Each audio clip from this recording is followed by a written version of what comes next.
सोलापूर पुणे राष्ट्रीय महामार्गावर तेलंगवाडी शिवारात मंगळवारी मध्यरात्री झालेल्या भीषण अपघातात 2 तरुणांचा दुर्दैवी मृत्यू झाला.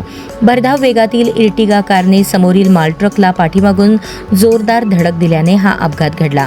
अपघात इतका भीषण होता की कारचा पुढील भाग पूर्णपणे चक्काचूर झाला. संकल्प शिवपुत्र गुरव वय 22, नागनाथ यल्लप्पा बिराजदार वय 28, दोघेही राहणार धोत्री तालुका दक्षिण सोलापूर अशी मृत्यू झालेल्या तरुणांची नावे आहेत. मोहोळ पोलिसांनी दिलेल्या माहितीनुसार संकल्प गुरव व नागनाथ बिराजदार हे दोघे इर्टिगा कार क्रमांक MH13DT 8093 मधून पुण्याकडून सोलापूरकडे येत होते. रात्री 1च्या सुमारास त्यांची कार तेलंगवाडी शिवारात आली असता चालकाचे वाहनावरील नियंत्रण सुटले. त्यानंतर कारने समोरून जात असलेल्या ट्रकला पाठीमागून जोरदार धडक दिली.